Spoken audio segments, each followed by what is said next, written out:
So then the organism is always looking in the external environment to determine what's going to be a threat, always concerned about its body and where it has to, how it has to take care of it, and it's always concerned about time. How much time do I have to get there?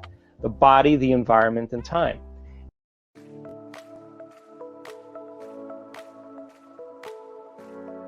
Welcome to Good Vibes. We are dedicated to raise your vibration to make you inspired and make your day. Before we start, hit the subscribe button and the bell button next to it. As you see, most of you guys that enjoy our videos aren't subscribed, so subscribe and don't miss our new videos. Enjoy the video. Now, when you and I live by the hormones of stress, the very fact that we're releasing all these chemicals, by paying all of our attention on the external environment, we focus on objects and things, and we believe that the outer world is more real than the inner world, and this is where we start to feel separation. Now, why do we feel separation? Because the hormones of stress cause us to begin to really begin to understand or perceive reality as a materialist, defining reality with our senses. So the atom is 99.9999999% nothing. It's energy, it's emptiness, it's open space. It's 0.000000001% particle. And when we're living by the hormones of stress, we're focusing on the particle instead of on possibility. And this is where we get in trouble, because when we get to this point and we experience that level of separation, we always try to force and control outcomes in our life because we are matter trying to change matter.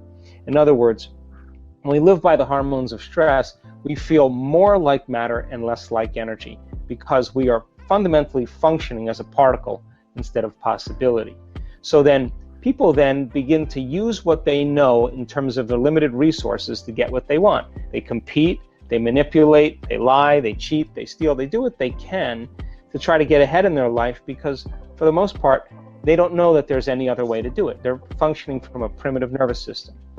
But when people begin to get beyond themselves, and we've studied the brains in the workshops that we've done, and you and I are absolutely at our best when we get beyond ourselves. The moment you become nobody, no one, no thing, nowhere, in no time, the moment you and I become pure consciousness, the moment we get beyond our identities, our bodies, our faces, our culture, our gender, our hairstyles, our wardrobes, we get beyond the things we own, the people we know, the places we lived, we get beyond our pain, our emotions, our habits. That's the moment no longer trying to predict the familiar future based on the memory of the past. That's the moment we become pure consciousness. In other words, we become thought alone.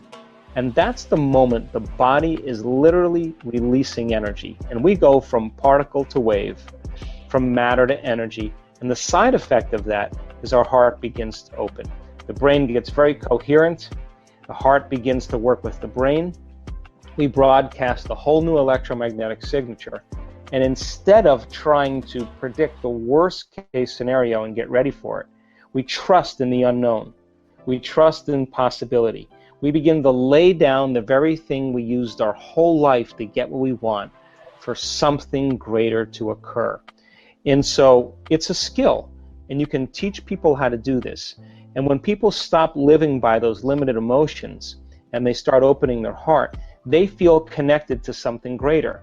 And the moment they feel connected to something greater, they're no longer trying to force or control the outcome.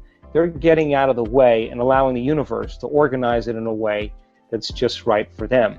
So the problem, I think, for most of us, me included, to answer your question, is that you and I and most people in our lives, we wait for our life to get so unbearable that crisis or trauma or disease or diagnosis or loss, something has to bring us to this lowest denominator in order for us to want to change. And this is a beautiful time in history, Panache, because people are beginning to realize that they don't have to wait for that. They can learn and change in a state of pain and suffering, or they can learn and change in a state of joy or inspiration. So, is there a connection between our authentic self and the soul, and how do we get there? Well, I think for most of us then, we begin to, we're young and we have a lot of confusing things that happen to us in our life. And when we're young, most of our attention is on our inner world. And as we begin to grow up and we meet friends and we move to different places and we own different things, we become very consumed with the external environment. And we begin to create an identity by the people we know and the places we go and the things we do. And all of our attention goes to the external environment, and we don't want to pay a lot of attention to our inner world. So that works probably for the first 35 or 40 years of our life. And then after you experience everything that life has to offer, all of a sudden nothing's making that feeling go away. And this is the moment the soul begins to wake us up and say, pay attention, because nothing is making that feeling change. So in other words, when you can predict the feeling of everything that's going on in your life, and nothing new is happening, all of a sudden you're left with those feelings from very early on, whether it's emptiness or unworthiness or insecurity. And so then this is where people all of a sudden have to make a choice.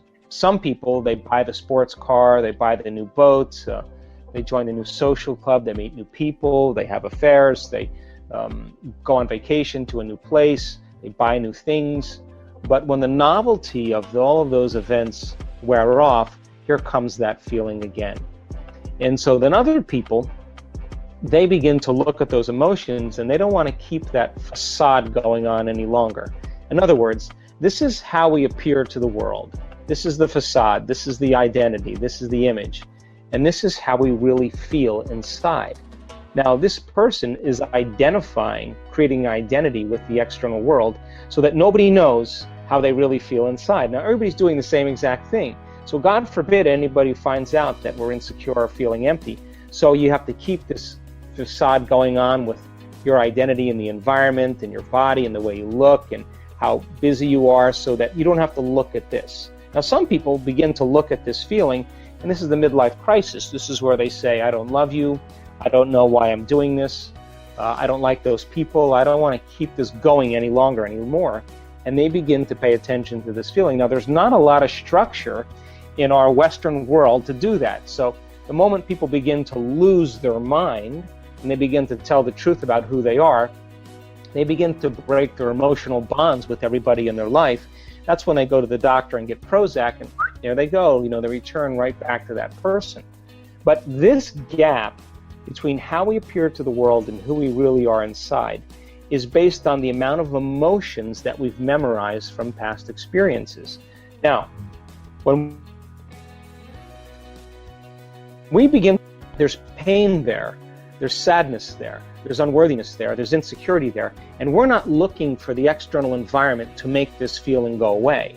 In other words, we start looking at how we think when we feel this way, how we act when we feel this way, and we begin to move through those emotions, and we begin to overcome them. Every time we overcome an emotion, we liberate energy, and we begin to close the gap between how we appear to the world and who we are inside, until how we appear is who we are. We've liberated all this energy. That's the moment we call transparency, and that's the moment where the person is truly happy, no longer needing anything outside of them to make them happy, but the true happiness is coming from within them.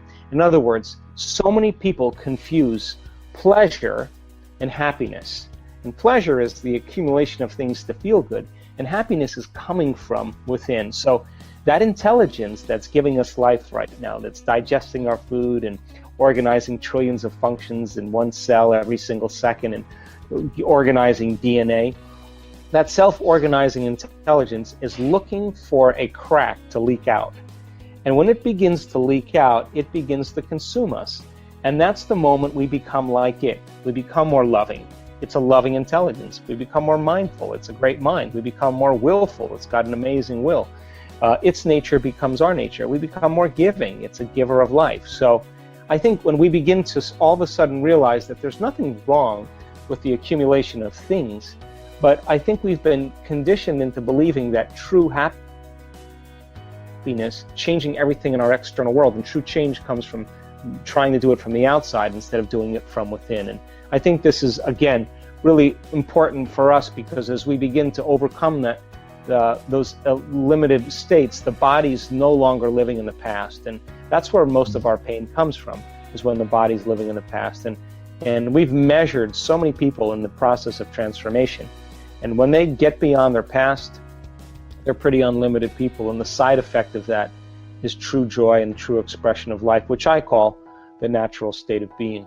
So when people are living in this gap between how they appear to the world and how they really feeling, they don't want to look at this emotion because it is painful.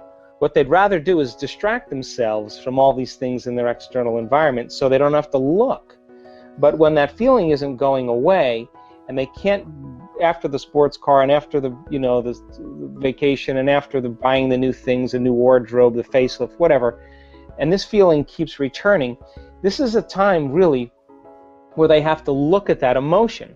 And they have to, as you said, you have to be in the presence of that emotion and ask some fundamental questions. Are these emotions driving my thoughts? How do I think when I feel this way?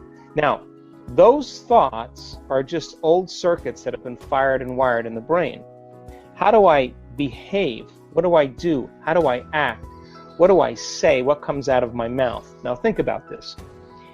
If you can observe how you're thinking, notice how you're acting, and pay attention to how you're feeling, the moment you become conscious of what you're unconscious to, it means you're no longer the program.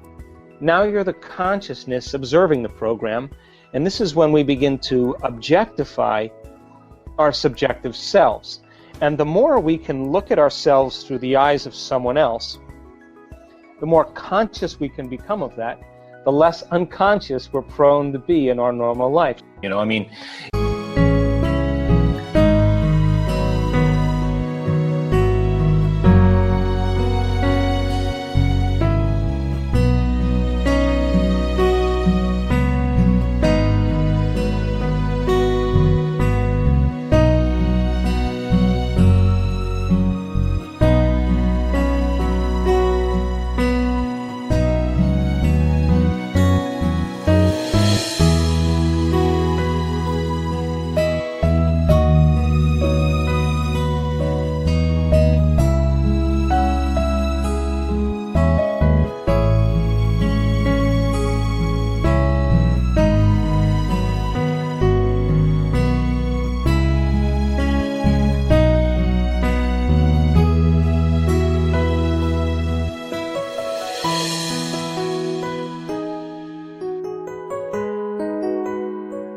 If I approached somebody listening to this show and I'd say, what's wrong with you? And, oh, I'm in a bad mood today. Well, why are you in a bad mood? Well, because of my coworker, because of my staff, because of my stats, because of the news, because of my ex. What they're really saying is, unconsciously now in a program, that something outside of me, some person or circumstance, is controlling the way I feel and the way I think.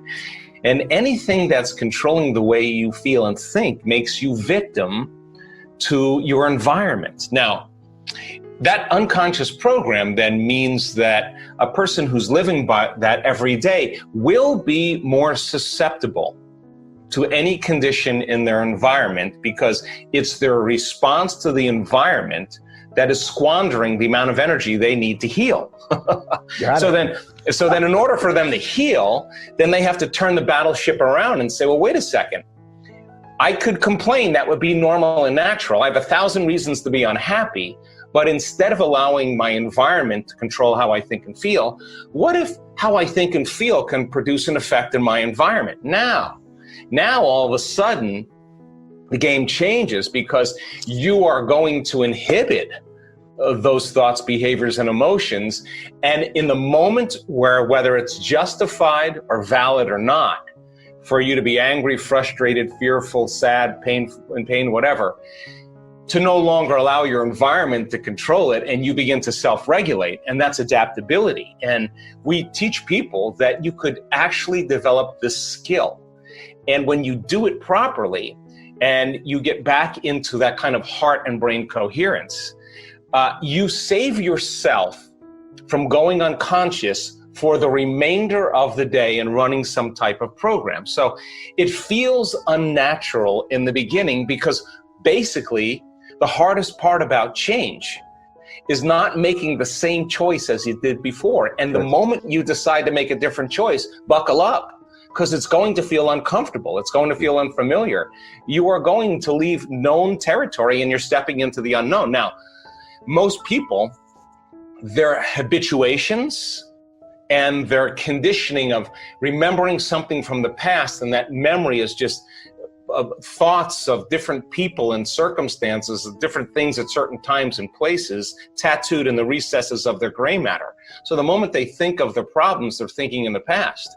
But every one of those past experiences has an emotion associated with it. So they start off in the morning thinking about their problems, and the moment they feel unhappy, now their body's in the past, because thoughts are the language of the brain and feelings are the language of the body. And it's that feeling then that drives their thoughts, that produces more of the feeling, and their state of being is literally in the past. So the moment you decide to make a different choice, you're stepping out of known territory, because that conditioning process is conditioning the body to subconsciously become the mind of that emotion. And now the body's literally in the past. So when you step out into the unknown, and now game is on, because you're going to hear the voices and you're going to hear the chatter and you're going to hear the sub-vocalizations for one reason, because the body emotionally is trying to convince you to think consistent with that emotion. So you make the same choice, you demonstrate the same behavior, you create the same experience to reaffirm that same emotion. Then people say, well, this feels right. No, that feels familiar. Yeah. So going from the old self to the new self, there is a neurological, biological, chemical, hormonal, genetic death of the old self. And crossing that river of change from the old self to the new self is what we admire about great people, whether it's Michael Jordan or William Wallace or Mahatma Gandhi or Didi Palmer. I mean, they just took a chance in possibility. Some people would rather cling to suffering and to unhappiness than to take a chance in the unknown. So then stress then becomes the one thing that people rely on in their outer environment for an arousal. And the arousal of fear, the arousal of aggression, the arousal of anger, the arousal of pain is really taking the body's energy and mobilizing it for some threat in the outer environment, real or imagined. Well, short term, no problem there. But if you turn on the stress response and you can't turn it off, now you're headed for disease. Right. Because no organism can live in emergency mode for that extended period. Tình yêu đâu cứ phải muốn là quên được ngay. Còn thương em nên anh đau lòng lắm đây. Ra sao anh cũng chẳng thể đổi thay. Một cuộc sống không em anh phải làm sao đây. Tự thương lấy mình thôi đớn đau nhiều rồi. Tự mình vỗ về thôi khi không ai cạnh bên.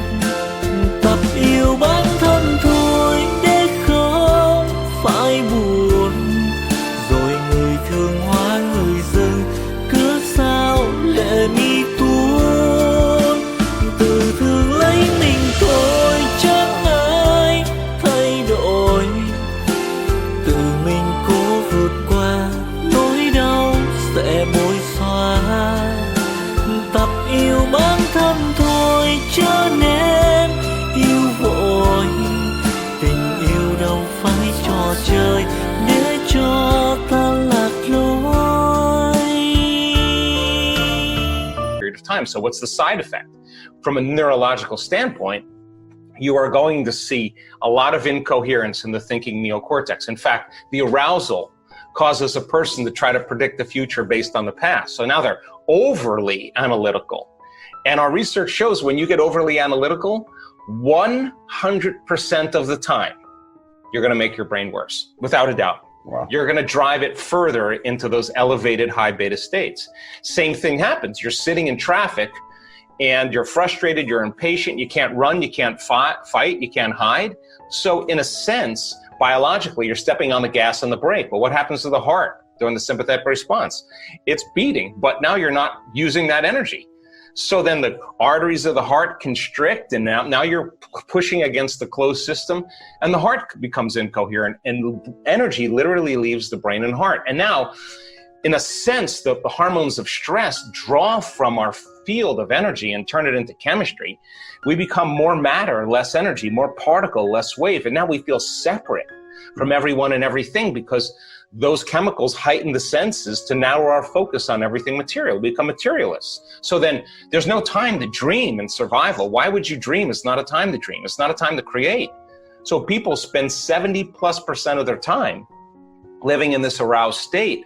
And so they don't believe in a new future because if they can't see it, smell it, taste it, hear it, feel it, it doesn't exist. So then suppressed neocortical function, consciousness drops right out of the thinking neocortex. And the act of slowing down your brain waves all of a sudden causes different compartments of your brain that were incoherent because the hormones of stress are saying, what about this, what about that, what about this person, what about that appointment? You start suppressing neocortical function. Here comes innate intelligence. Here comes the autonomic nervous system, and now they begin to merge. And the autonomic nervous system's job is to do what? Create balance. So it says, this person is getting beyond their identity. And when the autonomic nervous system moves in, the brain neocortex starts to synchronize. And what syncs in the brain starts to link in the brain. And now what we see is the autonomic nervous system, when it's done properly, it turns on, Ron, to such a heightened degree of energy. We're talking 200, 300, 400, 500 standard deviations outside of normal. That's how much energy is in there. And I'll give you an example about standard deviations. If we took everybody who's listening to this call and we measured their eyesight as an example, you would see that Z curve exactly the same. No matter what we measured, whether intelligence, eyesight, height, weight, you'd see the same curve. And that big part of the curve, if you draw a line right down the middle, that's normal. That makes up about 68% of the population. A little better eyesight, a little worse eyesight, but it's kind of normal. Then the curve drops down and you have about 12% here, 12% here, a little better eyesight, a little worse eyesight. Then it gets down to the bottom. And you got 2% really great eyesight, 2% really poor eyesight. That makes up 99.7% of the population. Is either 3 standard deviations above normal or 3 standard deviations below normal, no matter what we measure. Now, we're getting brainwave patterns with energy in an aroused state of gamma. That's 200, 300, 400, 500 times outside of normal. Now, when neuroscientists and researchers look at this, and it's all autonomic nervous system. So no, the autonomic nervous system's processing a very coherent, very orderly, very high frequency, and the autonomic nervous system controls and coordinates all those systems. So the person, all of a sudden, the arousal that they're feeling is an arousal of ecstasy. It's an arousal of bliss. They're connecting with innate, and its signature is pure love. I mean, or wholeness, whatever you want to call it, or ecstasy, a feeling that moves you into the present moment. Now, when that happens, the feeling's not coming from anything outside of them. It's coming from within them, and they stop looking out there for it, and they start realizing that innate intelligence is real within them. So then, when they start becoming conscious and interfacing with it, the side effect of that, many times, is an instantaneous biological upgrade. The person all of a sudden, why? Because that orderly signal, coherent signal that's being sent to every single cell in the body is jiggling the cell with energy, and the cell begins to emit more light and information. And now all of a sudden, the body begins to produce a field. And according to the quantum model of reality, all disease is a lowering of frequency. You're becoming more matter, less energy. So now here we go. There's an upgrade energetically that happens in real time. And so the person comes back and says, I don't know what that was, but let me tell you something. It was more real than the betrayal I had 6 years ago, or more real than the trauma I had when I was 9. This is a moment where they're having a very, very profound removal of the past biologically. I hope you enjoyed this amazing speech by Dr. Joe Dispenzaa. Before we start with Complete the Quote challenge, hit the subscribe button and the bell button next to it. As you see, most of you guys that enjoy my videos are unsubscribed, so subscribe and don't miss my new videos. We'll continue with our daily challenge. Can you complete the inspiring quote and give us the right answer? If you can do it first, you're the daily winner. Many of you knew the right answer the last time, so congratulations to everyone with the correct answer. we were looking for two words, and the quote was Joe Dispenzaa's and goes like this. When you are observing the old self, you are no longer, and the correct answer was the program. So, when you are observing the old self, you are no longer the program. Today we also have the quote that belongs to Joe Dispenzaa, and it goes like this. When you think from your past memories, you can only create. So we are looking for two words, and I'm sure you will know the correct answer. Write your answer in the comments below the video. Even if you're not sure, try and guess. You might be the winner of this challenge. If you love this video and find it helpful, give your thumbs up and share it with your friends. Help me make this video more popular. Don't forget to subscribe and hit that bell button so you don't miss my new videos and new challenges. So hit the bell button and you'll get noted when my new video is published. If you really like what we do here and want to support us, you can join our channel and our community for a symbolic fee and gain many other additional features. You can do that by clicking the join button next to the subscribe button. Or you can click on the link in the description of this video. Stay good and have a great day.